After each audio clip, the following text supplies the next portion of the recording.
कि राधा बाबा पूरे दिन एक टीन शेड के नीचे बैठे रहते थे और भक्तजन सामने से उनका दर्शन करते थे। लेकिन सुबह सुबह आप 4 बजे उठ करके जब शौच के लिए जाते थे तब एक बूढ़ी मैया इनका दर्शन करने आती थी, और वो केवल दर्शन नहीं करती, पीछे पीछे बाबा के संग जाती। वो जहां जंगल झाड़ी में जाते बेचारे वहां पे भी उनका दर्शन करते। कुछ वैष्णवों ने देख लिया, उन्होंने मैया से कही, मैया तुमको शर्म नहीं आती है?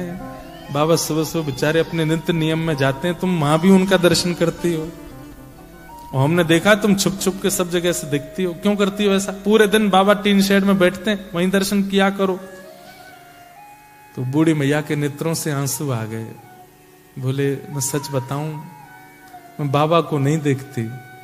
बाबा तो पूरे दिन दिखते हैं, बाबा तो पूरे दिन दिखते हैं, दर्शन देते हैं, मैं दिन भर उनका दर्शन करती हूं, पर ये सुबह सुबह जब शौच के लिए जाते हैं ना, उसी समय एक सांवरा सलोना सा लाला इनकी लठिया पकड़ के संग चलता, मैं उसको देखने जाती हूँ, मैं उसका दर्शन करने जाती हूँ, वो रोज दिखता है। तो सब रसिक जन इतने आश्चर्य में आ गए कि मतलब वो इतने पवित्र हैं राधा बाबा कि वे जब अपने नित्य नियम करने जाते हैं तब भी ठाकुर जी उनके संग रहते हैं, तब ठाकुर जी का विशेष दर्शन उनके साथ होता है, और वो मैया को दिखते थे। ऐसे थे राधा बाबा। तो एक बार राधा बाबा ब्रज की किसी यात्रा में थे, हमने एक महापुरुष से ये लीला सुनी। तो यात्रा में इतने श्रमित हो गए थे, रोज तो 4 बजे उठ जाते थे, लेकिन आज 7 बजे उठे सुबह। तो राधा बाबा जैसे उठे तुरंत उनके कक्ष में एक महापुरुष बिना किसी रुकावट के घुसता ही चला आया, जिसको वो जानते भी नहीं थे। राधा बाबा उठ करके देख करके बड़े संकोच में आ गए। बोले भाई ये कौन बाबा है, सीधे मेरे कमरे में घुसा चला आया है। तो फिर भी कहा, बोले महापुरुष आपको प्रणाम है, आप कौन हैं, कहां से आए हैं, आपका क्या परिचय है? तो वो जो बाबा उनके कक्ष में आया, वो दोनों भुजा उठा करके रोने लगा। बोले मैं सत्य बता रहा हूं, आज पहली बार मेरे स्वप्न में श्री जी आई थी, किशोरी जी आई थी, और श्री जी आकर के मुझसे बोली, तेरे भजन को पूरा फल प्राप्त है वे में नेक दूरी रह गई है, या हमारे में तो को राह बतावे आई हूं कि अपने भजन को फल पूरा कर ले। मैंने पूछी, हे श्यामाजू भजन को फल कैसे पूरा होगा? बोले कि अभी अभी राधा बाबा आए हैं बिड़ला धर्मशाला में। बोले मेरा हाथ पकड़ के श्री जी स्वप्न में लेकर के गई धर्मशाला, और मुझे तो पता नहीं आप कहां रुके, आपके कमरे के बाहर जाके उन्होंने इशारा किया, बोले या कमरा में बैठे बाबा, उनको जाके सुबह दर्शन कर लियो, उनके दर्शन से ही तेरा भजन फल पूरा होगा। ये सुनते ही राधा बाबा नेत्रों से अश्रुपात होने लगा। बोले श्री जी ने ऐसी आज्ञा दी? बोले हाँ। बोले श्री जी मुझसे कह के गई कि आज तुम आज जाकर के इनका दर्शन करना। चरणों में प्रणाम किया और प्रणाम करके बोले श्री जी ने एक आज्ञा और दी है। बोले क्या? बोले बरसाने में एक सदगृहस्थ हैं, उनका नाम है मोहिनी बिहारी, मोहिनी श्याम जी, आप कृपा करके या तो उनके दर्शन कराओ। मतलब श्री जी ने मुझको आज्ञा दी मैं आपके दर्शन करूं, और आपके लिए आज्ञा दी है कि बरसाने में एक संत हैं, एक सदगृहस्थ हैं, संत नहीं है, परिवार है उनका पूरा, मोहिनी शरण जी, आप उनके दर्शन करे आओ, और दर्शन नहीं कर सको तो उनके घर की मधुकरी मंगा करके पालो। ये किशोरी जी ने आपके लिए आज्ञा की है। और ऐसा कहकर अब सुबह सुबह उठते ही कोई अपरिचित आकर के इतना सब कुछ बोल जाए तो उस पर विश्वास नहीं होगा। और ऐसा कहते तुरंत वो बाबा वहां से प्रस्थान किए। राधा बाबा महाराज तुरंत दौड़ करके अपनी छत पर गए देखने के लिए कि ये जाएगा किस तरफ।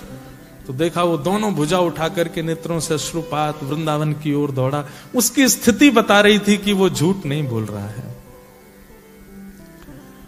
राधा बाबा महाराज ने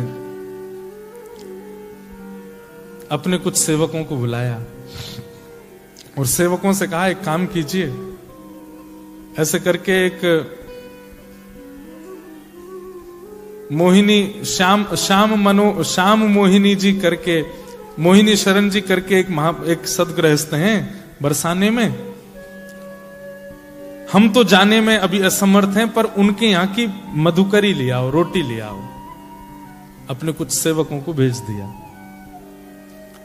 उनमें एक घनश्याम जी करके थे, वे ब्रज में, वृंदावन में जो रासलीला होती है उसमें कृष्ण बनते थे। तो घनश्याम ठाकुर जी भी थे उसमें।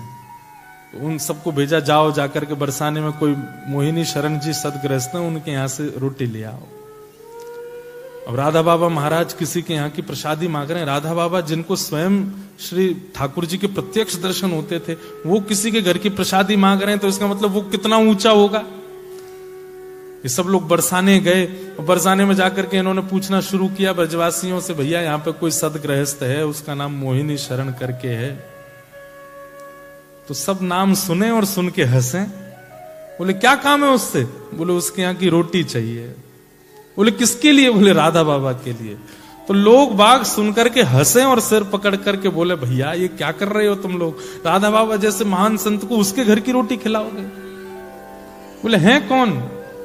बोले बरसाने का एक पागल है, उससे कोई मिलता नहीं जुलता नहीं, उसको देख के बच्चे भाग जाते हैं, वो जिस गली में जाता है सब दुकानें बंद कर लेते, कहां से कब क्या उठा ले, पागल है। तो सेवकों ने सोचा राधा बाबा ने आज्ञा की है, लेके तो जानी है रोटी। बोले फिर भी बताओ ना कहां है घर? बता दिया सबने। बोले वहां रहता है, वो तो प्रसिद्ध पागल है, यहां का, चले जाओ। जैसे गए, घर पर पहुंचे तो घर की स्थिति देख करके बिल्कुल नहीं लग रहा है कि एक वैष्णव का घर है।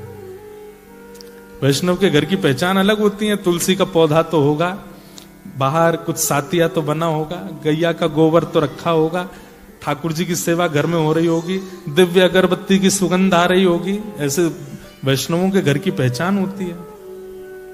हम जिस घर में रुके हैं मेलबर्न में, उस घर का नाम है वृंदावन। और उस घर के जिस कमरे में हम रुके हैं, उस कमरे का नाम है गोवर्धन। जहां भोजन बनता है ठाकुर जी का, उस भोजनालय का नाम है मैया की रसोई। जहां हमारे ठाकुर जी गिरधरलाल जी विराज रहे हैं, उस कक्ष का नाम है बरसाना। और जहां आकर के सब लोग बैठते हैं और बैठ करके वार्ता करें, चर्चा करें, जो कुछ भी करें, उस स्थान का नाम है रास स्थल। अब सोचो कैसा सुंदर पूरा घर, पूरा ब्रज वृंदावन जैसा है। तो मतलब घर में जाकर के ये ना लगे कि यहाँ ठाकुर जी रेंट पे रहते हैं, बल्कि ये लगे मालिक रेंट पे रहते हैं, यहाँ के अधिकारी तो ठाकुर जी हैं। कई घरों में ऐसा लगता है ठाकुर जी रेंट पे रह रहे हैं, कि अलमारी में बैठे हैं। घर जाके ऐसा लगे कि मालिक रेंट पे रहते हैं, ठाकुर जी का अधिकार है। तो लेकिन यहां उल्टा था। जिनके घर से रोटी लाने के लिए कहा था, उनके घर में एक भी वैष्णव लक्षण नहीं थे। घर के भीतर जाकर के सबने हाथ जोड़ के कहा, बोले भैया ये मोहिनी शरण जी कहां हैं? बोले उनसे क्यों मिलना है आपको? बोले कि उनके हाथ से एक रोटी लेनी है हमको। बोले वो पड़े देख लो। तो खटिया चारपाई पे पड़े थे, दोनों पैरों में जूते पहन रखे थे, बूट, और एक के ऊपर एक ऐसे बूट रख करके बिल्कुल ऐसे दोनों पैर हिला रहे हैं, ये हाथ ऐसे धर के। और जिस चारपाई पे पड़े थे, वहां जो दीवार थी उस पर नेताओं के और पुराने जमाने के फिल्म सितारों के चित्र लगे हुए थे। ज्यादा पुरानी बात नहीं है ना। और बढ़िया उन्हीं को निहार रहे थे, ऐसे सिर अपने सहला रहे थे, ये है इनके हाथ से रोटी लेके जानी है। जितने गए उनके चित्त में आई, कहीं हम अपराध तो नहीं कर रहे?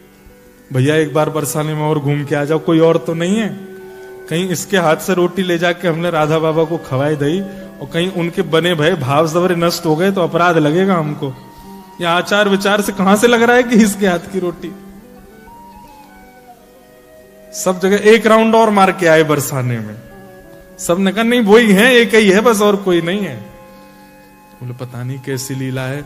दो तीन तो भीतर गए नहीं, बोले हम तो नहीं जा रहे, हम तो पहले बाबा को भी सच्चाई बता देंगे, ले आओ रोटी तो लेके जानी है। तो अंदर रोटी लेने के, भैया आपको प्रणाम, जय श्री कृष्ण, जय श्री राधे। कहां से आ गए हो? सुबह सुबह आ गए, क्या बात है, क्या चाहिए? बोले अपने हाथ से रोटी दे दो। बोले ले लो रोटी, वहां भीतर से आ जाते हैं पता नहीं कहां कहां से मांगने के लिए। बोले नहीं आप अपने हाथ से दे दो। तो पहले तो 10 सुनाई, और 10 सुना करके फिर गए और रोटी दे दी, बोले ले जा। और ले करके वो सब लोग राधा बाबा के पास आए। राधा बाबा आपने ये बताई। अब वो बताते कि वो कैसे हैं, उनका आचरण, उनका रूप, उनका स्वरूप, इतने में तो बाबा ने रोटी ली और पहला उसका कवल तोड़ करके माथे से लगा के पा लिया। और जैसे ही रोटी मुख में धारण किए वो मधुकरी प्रसादी, नेत्रों से अविरल अश्रुधार गिरने लगे, दोनों भुजा उठ गई।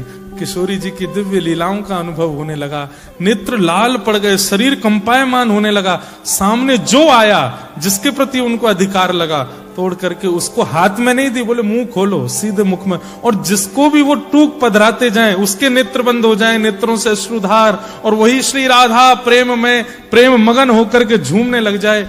अब जिन जिनको उनके स्वरूप पर संकोच हुआ था, सब बोले ये क्या हो रहा है। पूरे कक्ष में बैठे हुए लोग भावावेश में चले गए। हाथ आगे बढ़ाया, राधा बाबा ने तिरछी नजर से देखा, बोले तुम अधिकारी नहीं हो इसके, क्योंकि तुम दोष बुद्धि से देख करके आए। और महाराज एक आध घंटे नहीं 24 घंटे की भाव समाधि लगी उन लोगों की जिन्होंने ने वो रोटी की प्रसादी पाई, मधुकरी।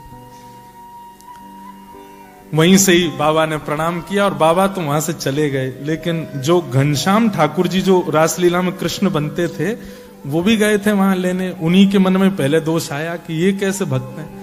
उनके मन में आया कि कोई तो बात है, मैं जाकर के देखूं तो सही, कहीं ऐसा तो नहीं है कि वो अपनी भक्ति को छुपाते हैं। ऐसा हो नहीं सकता कि उनकी प्रसादी से ये सब हो गया। घनश्याम ठाकुर जी गए बरसाने, और बरसाने गए तो आज वो और ज्यादा विचित्र रूप में बैठे थे। वो कोट वोट पहन के, बूट वोट पहन के, बिल्कुल ऐसा दिखावे सबको संसार को कि महा पागल हैं, संसारी हैं और विचित्र, सब उनसे दूर दूर रहें। पर ये पहचान है एक अत्यंत वैष्णव की। भक्त की इच्छा ये नहीं होती कि मैं बहुत प्रसिद्ध हो जाऊं, भक्त की इच्छा ये नहीं होती कि मैं बहुत सिद्ध हो जाऊं। भक्त की इच्छा यही होती है केवल प्रिया प्रियतम मेरे रहें, बाकी सब मुझे अकेला छोड़ दें। ये एक असली भक्त की इच्छा होती है। चरण पकड़ लिए घनश्याम जी ने, बोले कि आप ये नहीं हो जो दिखा रहे हो, क्या हो वो दिखा दो। मेरी आपसे प्रार्थना है। बहुत अच्छा नाटक करते हैं आप, आपके शब्दों में भी कहीं से भी वैष्णवता नहीं झलकती, आपके रूप प्ररूप में भी कहीं से वैष्णवता नहीं, आपके आसपास भी ऐसी आपने व्यवस्था कर रखी है कि किसी प्रकार से वैष्णवता का दर्शन नहीं हो। लेकिन मेरी आपसे प्रार्थना है, एक ब्रजवासी होने के नाते आपसे प्रार्थना कर रहा हूं, अपना असली रूप दिखाओ। तो पीछे जो चित्र लगे थे, उन सब चित्रों के मतलब जब प्रार्थना की तो नेत्रों से अश्रु आ गए। प्रेम का स्वभाव है, प्रेम का स्वरूप कितना भी छुपाओ छुपता नहीं, वो प्रकट हो जाता है। तो नेत्रों में जब अश्रु आए तो घनश्याम ठाकुर जी ने कहा, आप ये नहीं हो जो दिखा रहे हो, कौन हो वो दिखाओ। तो पीछे जो दीवार पे वो चित्र लगे थे फिल्म सितारे वगैरह के, वो वास्तव में एक लकड़ी की दरवाजा था। और जैसे ही उस दरवाजे को खोला तो वो एक झरोका था, एक बालकनी जैसी थी। और वो बालकनी ऐसी थी जहां से श्री किशोरी जी का रंग महल स्पष्ट दिखाई देता था। हाथ पकड़ करके ले गए घनश्याम ठाकुर जी का और दिखाया, बोले देखो वो हमारी श्री जी लाडली जी का भवन है। बोले हाँ। बोले देखना अब मैं पुकारूंगा और कुछ अनुभव होगा। और जैसे ही उन्होंने भुजा उठा करके कहा श्री राधा श्री राधा श्री राधा, एक दिव्य तेज प्रकट हो गया श्री ठाकुर जी किशोरी जी के बरसाने भवन में। और उस दिव्य तेज में सर्वांगीण अंग तो नहीं दिखा, लेकिन दिखा कि दिव्य तेज जैसे समाप्त हुआ तो वहां पर कोई सुंदर सी चुनरी पहन करके कोई एक सखी आई हैं, जिनका रूप ऐसा था, इतनी दूर से स्पष्टता नहीं हो रही थी। वो जो जिनके घर गए थे वो तो भुजा उठा करके नृत्य करने लगे। घनश्याम ठाकुर जी देख करके वहीं मूर्छित हो गए और मूर्छित होकर के चरण पकड़ लिए। बोले कि मुझे अनुभव करा दो। बोले कि अभी आपके चित्त में वैष्णवों के प्रति दोष भाव आ जाता है, पहले उस दोष भाव को दूर करो। कभी वैष्णव की आचार विचार कई बार वो इसलिए बनावटी रखते हैं कि हमारी भक्ति को नजर ना लगे, हम महासंसारी दिखाई दें सबको। इसलिए वैष्णव को परखने में राधा बाबा जैसे हो जाओ, जिन्होंने आपके द्वारा निंदा सुनी नहीं, उससे पहले प्रसाद पा लिया। ऐसी वैष्णवता जिस दिन आपके चित्त में आ जाएगी, आप जैसी बरसाना भवन की ओर देखोगे श्री जी दिख जाएंगे। घनश्याम ठाकुर जी तो मगन हो गए, चरण पकड़ लिए, बोले कि बस अब आप कृपा करो। ये है वैष्णवता। और फिर घनश्याम ठाकुर जी फिर उसी भाव में रहने लगे। अब तो ऐसी स्थिति उनकी हो गई कि अब कोई वैष्णव नहीं भी है और वो राह में खड़ा खड़ा अगर कुछ दुष्पान कर रहा है या कुछ दुर्वस्तु धुआं जैसा उड़ा रहा है, वो उसको भी प्रणाम करते, बोले तुम जरूर अपनी भक्ति छुपा रहे हो, इसलिए ऐसे हो ना, मुझे पता है तुम। आप हंस तो गए, लेकिन वास्तव में बताएं, जब तक ये दृष्टि नहीं बनेगी आपको भगवत अनुभव नहीं होगा। ऐसी दृष्टि बन जाएगी, कोई दोष युक्त व्यक्ति अत्यंत देखो ये तो भगवत कृपा हो जाएगी कि जो वास्तविक दोषी व्यक्ति है उसका परिचय आपको हो जाएगा। लेकिन जिसमें दोष नहीं है, जो केवल दोष का आडंबर कर रहा है, उसके प्रति आपके सहज भावना हो जाएगी कि ये तो इनका केवल बाह्य प्रकाश है, भीतर से तो ये परम भक्त